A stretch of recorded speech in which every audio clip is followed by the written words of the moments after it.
Everyone. आज की classes में हम लोग चैप्टर 3 पढ़ रहे हैं, राष्ट्रीय आय संबंधी समुच्चय। हमने प्रीवियस क्लासेस में सामान्य निवासी वगैरह हमने सारा कवर कर लिया है। आप लोगों को अगर इसके टॉपिक्स चाहिए हो तो आप लोग मेरे डिस्क्रिप्शन में या मेरे प्लेलिस्ट में आपको फर्स्ट सेकंड पार्ट मिल जाएगा, आप देख सकते हैं। ठीक है, आज हम उसके आगे से करेंगे। आगे से करने का क्या है इसमें आप लोगों का, सबसे पहले हमारा है, आज हम जो टॉपिक करेंगे देश की घरेलू सीमा। सबसे पहले हम लिख लेते हैं, देश की घरेलू सीमा। ठीक है, अब यहाँ पे देखो, एक देश की घरेलू सीमा क्या होती है। एक देश की घरेलू सीमा से क्या तात्पर्य है, सबसे पहले हम इसके बारे में पढ़ेंगे। यहाँ पे देखो, आप यहाँ पे एक पैराग्राफ लिख सकते हैं, इसके बारे में डिस्क्रिप्शन लिख सकते हैं। कैसे? एक लेखा वर्ष में एक देश की घरेलू सीमा, के अंदर, ठीक है, के अंदर साधन आय, मतलब कि साधन आय को ही हम क्या कहते हैं, कारक आय कहते हैं। मैंने कारक आय बता रखा है। कारक आय किसे कहते हैं? जिसमें कि भूमि, श्रम, पूंजी को क्या मिलता है, ब्याज, लाभ, किराया वगैरह ये सब दिया जाता है। ठीक है, तो वो हमारे कारक आय होते हैं। तो साधन आय को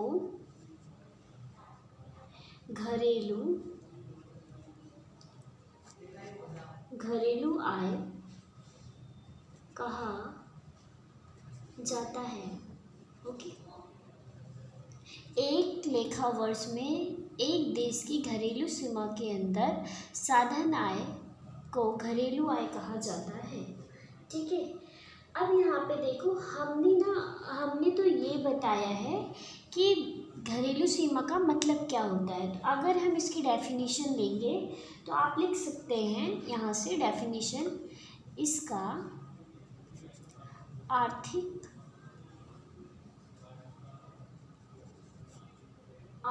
क्रिया के उस क्षेत्र से है जो घरेलू आय का सृजन करते हैं। जो घरेलू आय का सर्जन का मतलब पता है ना, जो रखते हैं, सर्जन करते हैं। और सर्जन कौन करता है? परिवार क्षेत्र, उत्पादन क्षेत्र। आप लोगों को ये बात पता है। एक देश की घरेलू सीमा क्या होती है, देखो मैंने ये पॉइंट आपको अलग से क्यों लिखवाया है, इसलिए लिखवाया जैसे अगर आपको लिखना हो तो आप ये भी लिख सकते हैं, एक लेखा वर्ष में एक देश की घरेलू सीमा के अंदर साधन आय को घरेलू आय कहा जाता है। ठीक है, उसे ही हम अब इसी में आप लिख सकते हैं कि इसका आर्थिक क्रिया में उस क्षेत्र से है जो घरेलू आय का सृजन करते हैं। आपको जो बेटर लगे आप वो डेफिनेशन दे सकते हैं। मतलब क्या है कि हमारे देश के अंदर, सपोज मान लो ये हमारे देश की घरेलू सीमा है, इसके अंदर जितना भी काम होता है उसे ही हम क्या कहते हैं, देश का घरेलू सीमा। ठीक है, इसके बाहर की नहीं, अंदर की जितनी भी चीज़ें हैं वो हमारे देश की घरेलू सीमा के अंदर आती हैं। ठीक है, अब हम इसमें बात करेंगे, आप इसमें बताएंगे कि घरेलू सीमा के अंदर कौन कौन सी चीज़ें आपकी आती हैं। अब आप लोगों को कैसे इसमें आप लिख सकते हैं, घरेलू सीमा में घरेलू, आपको ये पता होना चाहिए इसलिए लिखवा रही हूँ, घरेलू सीमा में निम्नलिखित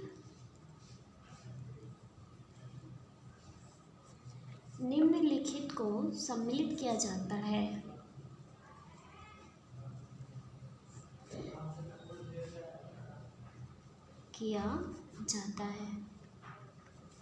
ठीक है, किसको सम्मिलित किया जाता है? निम्नलिखित को। अब सबसे पहला क्या होगा हमारा? सबसे पहला इसमें आप लिख सकते हैं किसी देश की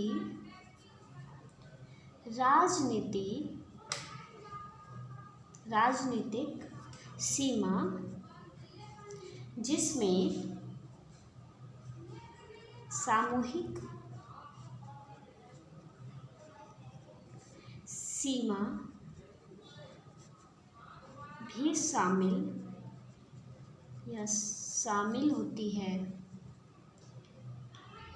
ठीक है, इसमें क्या बोला गया है कि वो लोग जो हमारे राजनीति की सीमा के अंदर आते हैं उन लोगों को घरेलू सीमा के अंदर शामिल किया जाता है। ठीक है, सेकंड में क्या है? देश के निवासियों द्वारा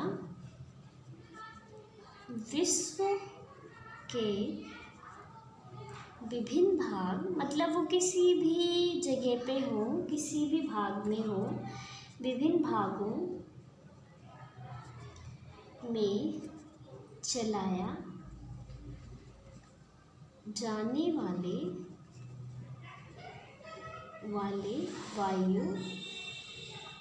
वायुयान, जलयान मतलब क्या है? घरेलू सीमा के अंदर वो लोग भी आते हैं जो अंतर्राष्ट्रीय स्तर पे क्या करते हैं, मतलब वायुयान जलयान वगैरह चलाते हैं, उनको भी इसके अंदर सम्मिलित किया जाता है।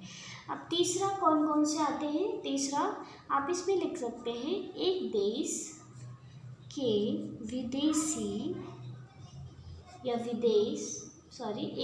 के विदेश में स्थिर दूतावास तथा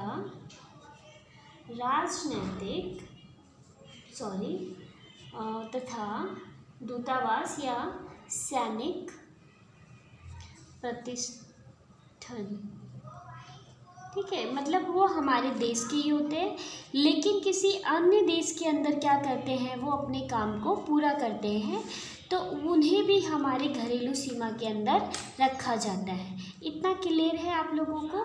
अब घरेलू सीमा के अंदर अगर आप लोगों से पूछा जाता है कि घरेलू सीमा के अंदर कौन कौन सी चीज़ें आती हैं या घरेलू सीमा किसे कहते हैं, तो आप बेझिझक इजीली आंसर्स दे सकते हैं। ओके, अब हम नेक्स्ट टॉपिक क्या करेंगे?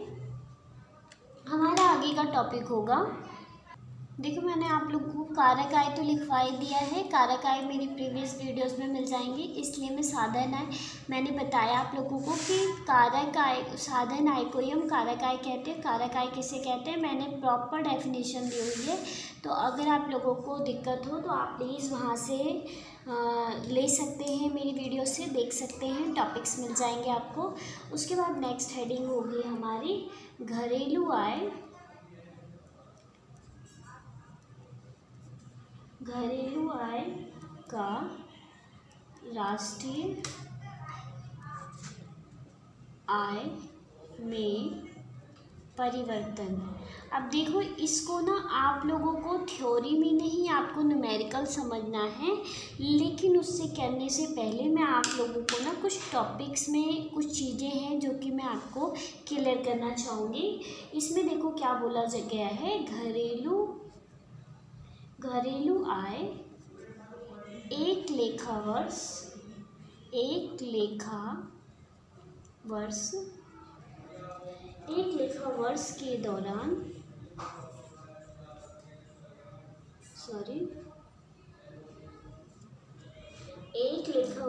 के दौरान आप यहाँ पे आके मात्रा लगा लेना, ठीक है। एक देश की घरेलू सीमा में सृजित कारक आय का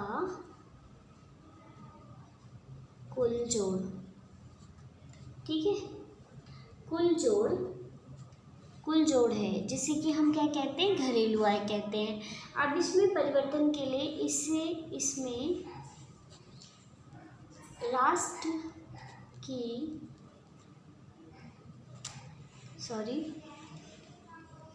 घरेलू सीमा में निवासियों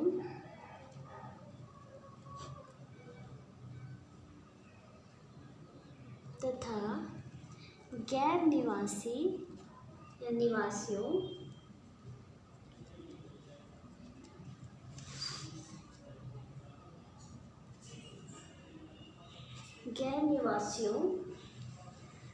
दोनों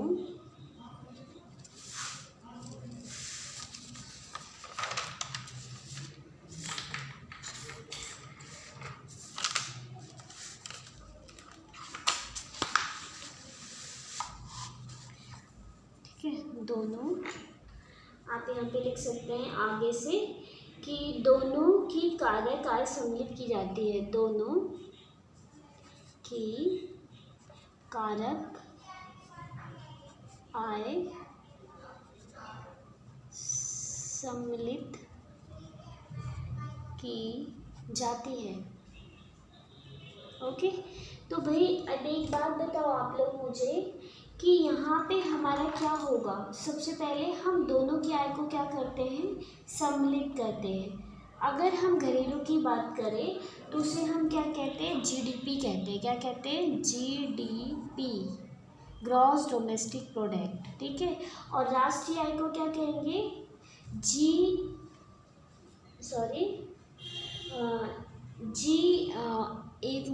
जीडीपी कहेंगे, ठीक है। तो इसमें जीडीपी को हम ग्रॉस डोमेस्टिक प्रोडक्ट बोलेंगे। वैसे आपका जो न्यूमेरिकल आएगा ना उसको इंग्लिश में ही करना, क्योंकि इंग्लिश में समझ लोगे तो आपको दिक्कत नहीं होगी। हिंदी में थोड़ी सी प्रॉब्लम होती है क्योंकि बहुत सारे नाम होते हैं। हिंदी इंग्लिश दोनों में करते हो तो और बेटर है, ठीक है। जीडीपी और तुम्हारा एक होता है एनएनपी, ठीक है, एनएनपी, नेट नेशनल प्रोडक्ट। अब देखो जब जीडीपी जो जी है अगर ये एन पे आता है, जी अगर एन पे आता है तो इसमें डेप्रिसिएशन माइनस होता है, ठीक है। और अगर ये एन तुम्हारा जी पे जाएगा तो इसमें प्लस हो जाएगा डेप, क्योंकि भाई नेशनल के आने के लिए हमें जितना भी हास्य हुआ है उसको हम क्या करेंगे, माइनस कर देंगे। और ग्रॉस पे, नेट से ग्रॉस पे जाने के लिए हम डेप्रिसिएशन को प्लस करेंगे। डेप्रिसिएशन का मतलब होता है मूल्यह्रास। क्लियर है। अब यहाँ पे आप लोगों को क्या है कि आप लोगों को दिक्कत होगी, क्या दिक्कत होगी कि जैसे आप लोग सोच रहे होंगे कि भाई ये क्या मतलब होता है इसका, ठीक है। इसका मतलब क्या होता है, इसका मतलब होता है, देखो मैं आप लोगों को बताती हूँ। इसका मतलब क्या होता है कि ग्रॉस, मैं जी को ले लेती हूँ ओनली, ये जी है हमारा, ये तीनों चेंज होंगे, सिर्फ प्रोडक्ट नहीं चेंज होगा, ये दोनों चेंज होते हैं, ठीक है। तो जीडीपी जी से एन पे जाने के लिए हमें क्या करना होता है, ये हमारा सकल होता है और ये हमारा क्या होता है, शुद्ध होता है, ठीक है। ये हमारा क्या होगा, शुद्ध होगा। तो अब आपको क्या करना होता है, जब हम ग्रॉस से नेट पे जाते हैं, तो इसमें माइनस होता है डेप। डेप का मतलब होता है मूल्यह्रास। डेप का मतलब क्या होगा, मूल्यह्रास। नेट निकालने के लिए, अगर हमें नेट निकालना है तो ग्रॉस माइनस डेप्रिसिएशन। आप यहाँ पे लिख लो, अगर हमें शुद्ध आय निकालनी है तो हमें ग्रॉस माइनस क्या करना होगा, डेप करना होगा, डेप्रिसिएशन करना होगा, ठीक है। क्लियर है। प्लीज़ इसको थोड़ा सा सीरियसली समझ लेना, क्योंकि ये बहुत थोड़ा कॉम्प्लिकेटेड भी होती है। अगर आपको एक बार आ गई तो आपको दिक्कत नहीं होगी, ठीक है।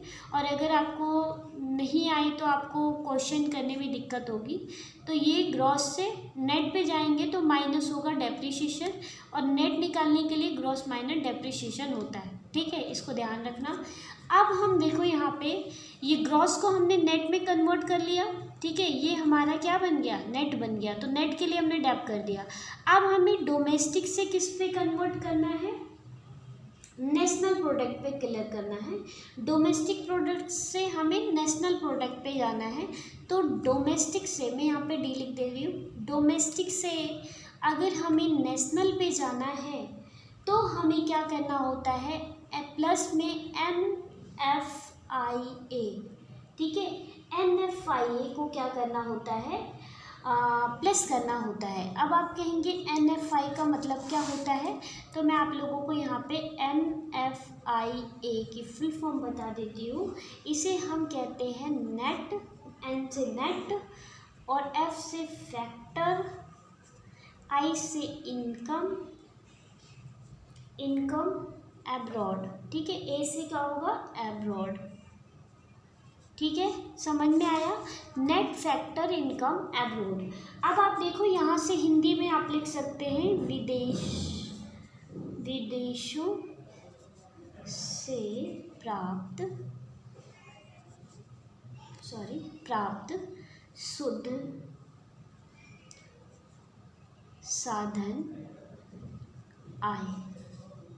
अब आप लोग सोच रहे होंगे कि भाई ये क्या होता है। देखो मैं आप लोगों को ना इंग्लिश और हिंदी दोनों में करवा रही हूँ, तो आप लोगों को देखो हिंदी में समझना है तो हिंदी में, इंग्लिश में मैं दोनों करवा रही हूँ ताकि आप लोगों को दोनों तरीके से समझ में आ जाए। इतना इजी नहीं होता ये समझना, लेकिन इतना हार्ड भी नहीं है समझना। आपको या जीडीपी निकालने के लिए क्वेश्चन में बोलता है या एनएनपी निकालना होता है। अगर आपने समझ लिया कि जीडीपी निकालना है, अगर हमें ग्रॉस से नेट पे जाएंगे तो हमारा नेशनल प्रोडक्ट नेट अगर हमें निकालना है तो ग्रॉस माइनस डेप करते हैं तो हमारा नेशनल नेट मिलेगा। तो आप लोगों को ये भी पता होगा कि ग्रॉस के अंदर क्या क्या चीज़ें आएंगी, वो मैं आगे करवाऊंगी अभी, क्योंकि ये चीज़ें को हमें माइनस करके तब हमें नेट मिलेगा। अब हमने डोमेस्टिक प्रोडक्ट से हमें नेशनल प्रोडक्ट में कन्वर्ट करना है तो हम क्या करते हैं, प्लस करते हैं NFI को, NFIA को। इसकी हमने फुल फॉर्म बता दी है, विदेशों से प्राप्त शुद्ध कारक आय। अब देखो यहाँ पे NFIA भी ना, इसमें दो कंडीशन होती है, एक तो तुम्हारा से होता है और दूसरा हमारा को होता है। विदेशों से प्राप्त शुद्ध कारक आय, विदेशों से हमने प्राप्त किया है और विदेशों को प्राप्त कारक आय। तो हम इसमें अगर हमारा देखो, वैसे तो विदेश हमेशा माइनस में आता है, जब माइनस में आता है ना तो हमें माइनस में करने की ज़रूरत नहीं होती है, ठीक है। लेकिन अगर माइनस में नहीं है तो हमें माइनस में करने की ज़रूरत। अगर देखो यहाँ पे क्या होगा, से माइनस को। अब आप लोग सोच रहे होंगे अगर को आता है, विदेशों को प्राप्त शुद्ध कारक आय, आपने उनको प्राप्त किया क्या, शुद्ध कारक आय, फ्रॉम एंड से, फ्रॉम इन। तो आप लोगों को अगर विदेशों से इनकम प्राप्त हो रही है, इनकम प्राप्त हो रही है, तो आप लोग एज इट इज़ लिख दोगे, क्योंकि अभी मैं क्वेश्चंस करवाऊंगी ना, आपको समझ में आएगा, ठीक है। तो इसमें दो कंडीशन जो होगी वो ध्यान में रखना, से और को। अगर से आएगा तो माइनस में आएगा, को आएगा तो प्लस में आएगा। तो आप लोगों को प्लस में नहीं होगा, हमेशा माइनस में ही इसको करना है, ठीक है। और सॉरी, इसको हमेशा प्लस में ही करना है, क्योंकि NFI प्लस होगा तब तुम्हारा नेशनल प्रोडक्ट मिलेगा। तो माइनस को प्लस में कन्वर्ट करता है, माइनस माइनस क्या हो जाएगा, प्लस हो जाएगा, ठीक है। तो दो माइनस माइनस क्या होते हैं यहाँ पे, प्लस हो जाएंगे। तो तुम्हारा ये क्या होगा, NFI प्लस हो जाएगा। क्लियर है इतना। अब देखो यहाँ पे आप लोगों को समझ में आ गया इतना। अब यहाँ पे देखो, अब तुम्हारा यहाँ पे GDP MP और NNP FP हो गया। अब हमारा जो दूसरा कंडीशन होगा वो हमारा होगा MP और FC। हम फैक्टर कॉस्ट, इसे जो FC होता है इसे हम फैक्टर कॉस्ट कहेंगे, ठीक है। ऐसे हम कहेंगे मार्केट प्रोडक्ट, ध्यान रखना इस बात को। अब देखो कहीं कहीं पे हमें क्या निकालना होता है, सिर्फ GDP को नहीं चेंज करना होता है, MP और FC को भी चेंज करना होता है। MP से हमें देखो, MP से हमें फैक्टर कॉस्ट का मतलब साधन कारक आय या कारक आय, ठीक है। तो साधन लागत मैं यहाँ पे हिंदी में भी लिख देती हूँ, साधन लागत या लागत, और यहाँ पे बाजार कीमत, सॉरी, आप लोगों को देखो, मैं कॉम्प्लिकेटेड नहीं करना चाहती हूँ बाज़ार कीमत, लेकिन अगर आप लोगों को ये समझ में नहीं आया, मैं आपको पूरी तरीके से समझाने की कोशिश कर रही हूँ, क्योंकि अगर आप लोगों को ये समझ में नहीं आया ना तो आप आगे के क्वेश्चंस बिल्कुल नहीं कर पाएंगे। अगर ये वीडियो देख रहे हैं ना आप लोग, तो इस वीडियो में इसको बहुत समझना ज़रूरी है, ठीक है। अगर आप लोग ये समझ जाएंगे तो आंसर, अभी आपको ये थोड़ा बहुत समझ में आएगा, फिर जब हम क्वेश्चंस करेंगे ना तो आपको वो भी क्लियर हो जाएगा। तो ध्यान से समझो, मार्केट प्राइस से अगर हमें एमपी से एफसी पे जाना है, ठीक है, फैक्टर कॉस्ट पे निकाल, फैक्टर कॉस्ट का मतलब कारक आय होता है, और कीमत अगर एमपी बोले तो मार्केट प्राइस, तो मार्केट प्राइस से फैक्टर कॉस्ट पे आने के लिए आपको क्या करना होता है, एफसी पे आने के लिए क्या करना होता है, माइनस NIT, ठीक है। हमें क्या करना होता है, इसको माइनस करना होता है। तो आप इस तरह से यहाँ पे क्या कर सकते हैं, कर सकते हैं। अब देखो यहाँ पे आपको क्या करना होगा, हमने यहाँ पे बता दिया अगर हमें नेट निकालना है तो ग्रॉस माइनस डेप्रिसिएशन होगा, और हमने बताया अगर हमें क्या निकालना है,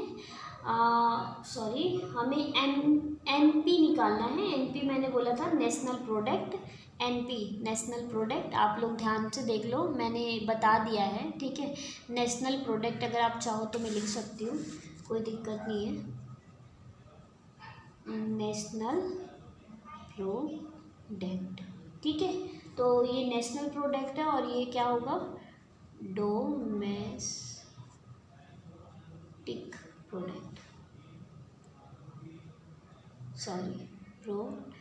प्रोडक्ट, ठीक है। ध्यान से इसमें लिख लेना आप थोड़ा सा, क्योंकि अगर आप लोग इसको नहीं, तो NP अगर हमें निकालना है तो हमें क्या करना होता है,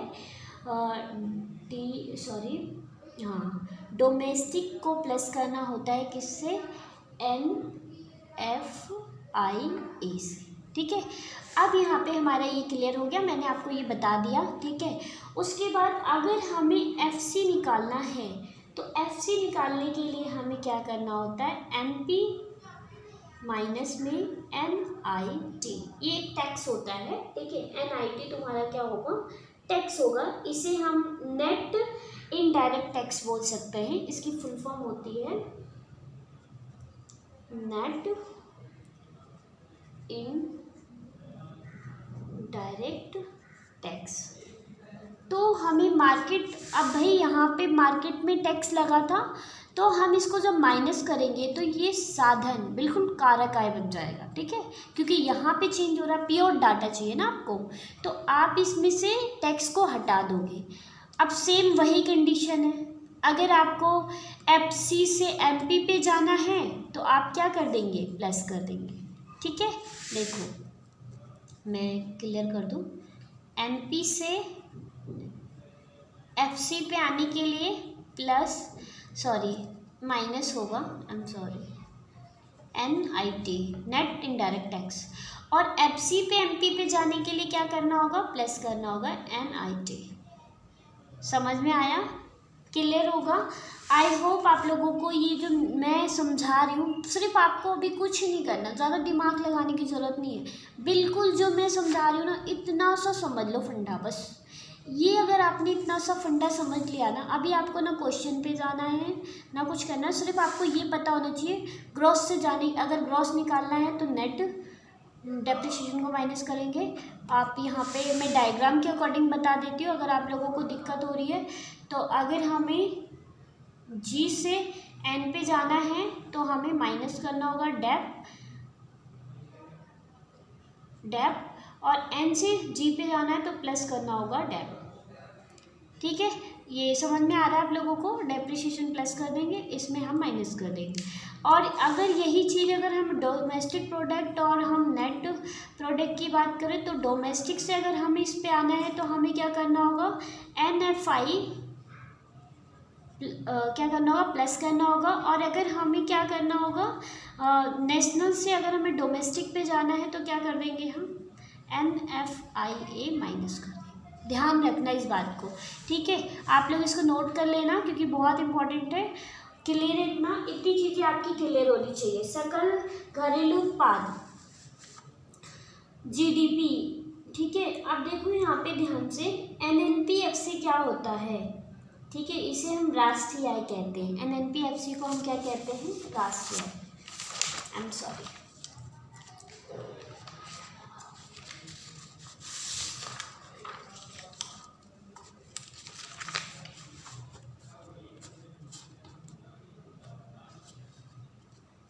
क्लियर है इतना। अब अगर हम बात करें NNPFC, तो NNPFC को हम क्या कहते हैं, राष्ट्रीय आय। मैंने बता दिया है आपको राष्ट्रीय आय किसे कहते हैं। राष्ट्रीय आय क्या होता है, जो हमारे समान निवासी होते हैं और कारक आय के कुल जोड़ को हम राष्ट्रीय आय कहते हैं। मैंने डेफिनेशन पार्ट 2 में मैंने लिखवाई हुई है, आप लोगों को डिस्क्रिप्शन में लिंक मिल जाएगी, आप प्लीज़ एक बार ज़रूर देख लें। और सकल घरेलू उत्पाद की बात करें अगर हम, तो सकल घरेलू उत्पाद क्या होता है, ग्रॉस डोमेस्टिक प्रोडक्ट होता है, ठीक है। अगर आप चाहते हैं तो मैं लिखवा भी देती हूँ, इसका भी आपको जो मैंने समझाया है ना, आप ज़रूर एक बार कर लेना, क्योंकि बहुत इम्पोर्टेंट है आपका। अगर आप लोग उसको नहीं करते तो आप लोगों को बहुत ज़्यादा प्रॉब्लम होने वाली है, ठीक है। तो 1 मिनट, पेन कहाँ गया, वेट जस्ट 2 मिनट्स।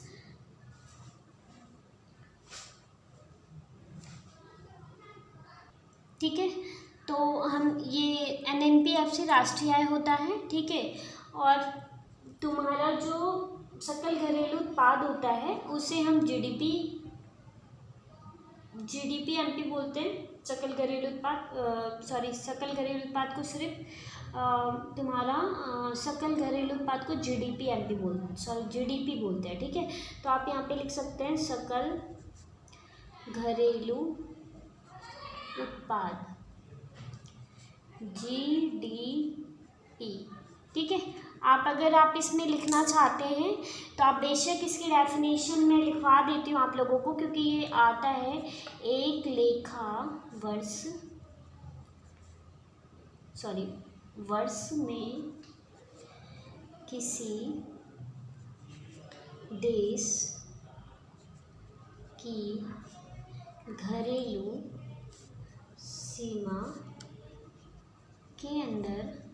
सीमा के अंदर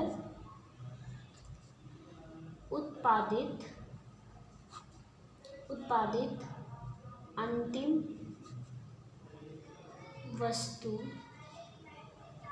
वस्तुओं और सेवाओं एवं भी लिख सकते और सेवाओं के मौद्रिक मूल्य का सकल घरेलू उत्पाद कहलाता है। ठीक है, उत्पाद कहलाता है। समझ में आया आप लोगों को? मतलब क्या होता है, सकल घरेलू उत्पाद क्या होता है कि जितने भी हमारे देश की घरेलू सीमा के अंदर जितनी भी वस्तुओं और सेवाओं का उत्पादन किया जाता है, उनकी मौद्रिक मूल्य, उनका कितना पैसा हो रहा है, उनका मौद्रिक मूल्य ही सकल घरेलू उत्पाद कहलाता है। हमारे देश की घरेलू सीमा के अंदर, ये हमारा देश है, इस देश के अंदर जितना भी उत्पादन हो रहा है उसका मौद्रिक मूल्य। बहुत इजी डेफिनेशन है, आप लोग इसको बिल्कुल अच्छे से कर लेना। ओके, चलिए हम आगे कर लेते हैं। NFI मैंने बता दिया तुम्हारा। NFI अगर हमें निकालना है, अगर मैं नॉर्मल एक एग्जांपल एक वो करवा देती हूँ। NFI निकालने के लिए हमें आपको क्या करना होता है, विदेशों से प्राप्त शुद्ध साधन आय माइनस में होगा विदेशों को प्राप्त शुद्ध साधन आय। देखो, ये अभी मैंने आप लोगों को जो न्यूमेरिकल करवाया था ना, ये समझ में आ गया था ना आप लोगों को? ठीक है। कंफ्यूज मत होना प्लीज़, अगर आप लोगों को कंफ्यूजन हो तो प्लीज़ एक बार पूछ लेना, ताकि आप लोगों को ना जो मैं इतनी मेहनत कर रही हूँ आप लोगों को समझ में आ जाए, ठीक है। क्योंकि ये आपको पता है ये बहुत बड़ी बात होती है, ये बहुत ज़्यादा कंफ्यूजन वाला है चैप्टर। अगर आप लोग इसको बिल्कुल अच्छे से सीखते चले आएंगे तो आपको दिक्कत नहीं होगी। अगर हमें ये निकालना है, जैसे तुम्हें मैथ्स में क्या, जैसे मैथ्स में आप लोगों को क्या प्रूफ करना होता है, एक्स प्रूफ करना है। एक्स प्रूफ करने के लिए हम मान लेते हैं, या हमें कोई भी चीज़ निकालनी होती है, एक्स की वैल्यू निकालनी होती है तो एक्स की वैल्यू को पुटअप कर देते हैं। ऐसे ही आपके जब NFI-A निकालना होता है तो हमें विदेशों से जो प्राप्त आय है उसे हम विदेशों को प्राप्त साधन आय से हम क्या कर देते हैं, माइनस कर देते हैं, तो हमारा NFI-A मिल जाता है, ठीक है। इसीलिए मैंने आपको यहाँ पे देखो से माइनस को करवाया था कि जो भी विदेशों से प्राप्त कारक आय, को प्राप्त कारक आय, इसमें प्लस होगा तभी हमारा NFI मिलता है, ठीक है। तो NFI भी निकाला जाता है, नेट भी निकाला जाता है, NP भी निकाला जाता है और FC भी निकाला जाता है, ठीक है। मैंने आपको ये सारी चीज़ें करवा दी जिससे हमारा NNPF से मिलता है। हम इसको क्वेश्चंस करेंगे, बट अभी आपका कुछ मैंने कहा था ना, कुछ पॉइंट्स हैं जो कि आपके लिए बहुत ही ज़्यादा ज़रूरी है, ठीक है। आप देखो मूल्यह्रास, अच्छा मैंने आप लोगों को मूल्यह्रास का मतलब करवाया हुआ है, तो प्लीज़ आप लोग एक बार मेरी वीडियोस ज़रूर देख लें। देखो मूल्यह्रास का क्या है, मूल्यह्रास में कौन कौन सी चीज़ें आती हैं आप लिख सकते हैं। स्थिर पूंजी का उपभोग या अचल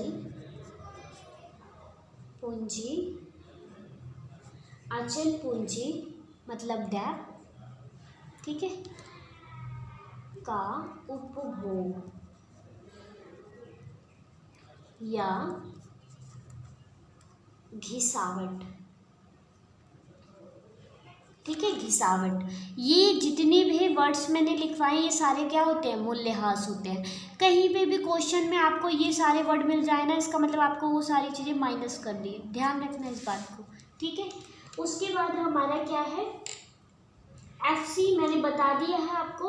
FC का मतलब साधन आय या कारक आय। FC आपकी कौन कौन सी चीज़ें होती है, फैक्टर कॉस्ट, ये कौन कौन सी चीज़ें होती हैं, या तो ये होंगी साधन आय होंगी, और या फिर क्या होंगी, कारक आय। क्लियर हो गया। तो ये दोनों हमारे साधन आय और कारक आय होते हैं। तो आप लोगों को आई होप आप लोगों को समझ में आ रहा हो। आप कभी भी अगर आप में से, मैं कॉन्टेक्ट नंबर भी ज़रूर प्रोवाइड करवाऊंगी आप लोगों को, लेकिन अभी थोड़ा सा क्या है कि मैं चाहती हूँ ना कि आप लोगों को, जैसे ट्यूशन में आप लोग कुछ भी पढ़ रहे हो तुरंत आप डायरेक्ट पूछते हैं, ऐसे ही आप मेरी वीडियो देख के अगर आप लोगों को लगे कि हाँ मुझे डाउट है तो आप मेरे से डायरेक्ट बोलो। मैं ऑलवेज़ आप लोगों के लिए अवेलेबल हूँ बताने के लिए, कोई दिक्कत नहीं होनी चाहिए, ठीक है। क्योंकि मैं भी चाहती हूँ कि बच्चों को आजकल के टाइम में एजुकेशन पे बहुत ज़्यादा दिक्कत हो रही है, इसलिए एजुकेशन बिल्कुल वेस्ट मत करो। अपनी एजुकेशन को समझो, अपनी मैच्योरिटी को समझो, ताकि तुम आगे कुछ कर सको। अदरवाइज़ फिर कुछ नहीं हो सकता। पढ़ने पे मन लगाओ आप लोग, क्योंकि पढ़ने का क्या है कि अगर पढ़ाई नहीं करोगे, नॉलेज नहीं होगी, कोई फ़ायदा नहीं है, ठीक है। तो ध्यान से थोड़ा ध्यान दो इस चीज़ पे, ठीक है। अब देखो फैक्टर कॉस्ट हो गया।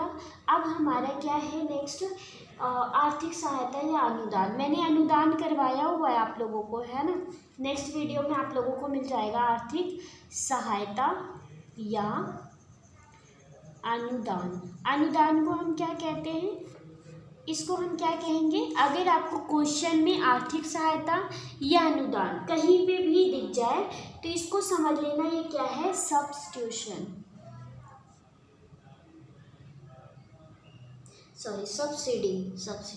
सब्सिडी, ठीक है। सब्सिडी अगर आपको कहीं पे भी दिख जाए, इसका मतलब ये दोनों वर्ड आपके सब्सिडी कहलाते हैं, ठीक है।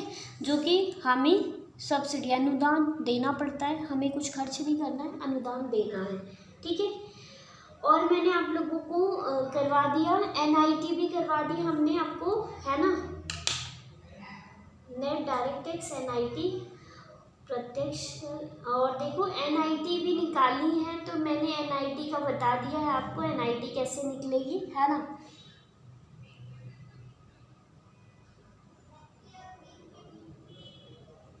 इतना क्लियर होगा। आई होप आप लोगों को ये समझ में आ रहा हो। यहाँ पे देखो हम लोगों ने जो ये किया है ये ठीक है। आप देखो यहाँ पे हमने बात किया था कि अगर हमें MP से FC, अगर हमें FC निकालना है तो हम MP माइनस NIT कर देते हैं। NIT को नेट इनडायरेक्ट टैक्स कहते हैं, ठीक है। अब यहाँ पे देखो जब आप लोगों को NIT निकालना है तो क्या करेंगे, मैंने आप लोगों को बता दिया था MP, सॉरी थोड़ा सा ये MP माइनस NIT, तो ये फैक्टर कॉस्ट मिल जाएगा। अब आप लोगों को अगर NIT निकालना है तो NIT निकालने के लिए क्या करेंगे हम, आप यहाँ पे लिख सकते हैं NIT नेट इनडायरेक्ट टैक्स। अब इसको अगर आपको निकालना है, NIT निकालना है, मतलब NIT का मतलब नेट इनडायरेक्ट टैक्स निकालना है, तो आप क्या करोगे, आप प्रत्यक्ष कर माइनस आर्थिक सहायता या अनुदान, ठीक है। अनुदान मतलब सब्सिडी। अगर आपको NIT निकालना है तो हमें प्रत्यक्ष कर जो है और हमारा अनुदान है उसे हम क्या कर देंगे, माइनस कर देंगे, तो हमारी हमें क्या मिल जाएगी, NIT मिल जाएगी। इतना क्लियर है आप लोगों को। आई होप आप लोगों को मैंने अभी तक जितना करवा दिया है आप लोगों को समझ में आ गया हो। अगर आप लोगों को लग रहा हो कि मैम मुझे कुछ डाउट रह रहा है तो आप प्लीज़ एक बार मेरे से ज़रूर पूछ लें कमेंट बॉक्स में कमेंट करके, ठीक है। ओके, आगे की क्लासेस में हम और भी बहुत सारी चीज़ें हैं जो कि अभी मुझे आप लोगों को करवानी है इससे रिलेटेड। और याद रखना स्टेप जितनी ये आपके मैंने बताया हुआ 3 और 4 चैप्टर आपका इन दोनों एक दूसरे से रिलेटेड है, तो प्लीज़ आप लोग दोनों जब तक आप स्टार्टिंग से देख रहे हो, जब तक आप पूरा नहीं देखोगे आपको वीडियो समझ में नहीं आएगी, ठीक है। तो आप लोग मेरी डिस्क्रिप्शन में आपको वीडियो मिल जाएगी, आप लोग देख लें। ओके, आज के लिए इतना ही। नेक्स्ट क्लासेस में हम लोग इसके आगे के टॉपिक्स कवर करेंगे और हम लोग विधियाँ भी सीखेंगे। कुछ मेन पॉइंट्स हैं जो कि मुझे याद करवाना है आप लोगों को कि कौन कौन सी चीज़ें कब हमारा यूज़ होगा। याद रखना 5 नंबर या 10 नंबर का क्वेश्चन आता है आपके पेपर में, अगर आप ये कर लेते हैं तो आपको वो पेपर या सॉल्व करने में कोई भी दिक्कत नहीं होगी।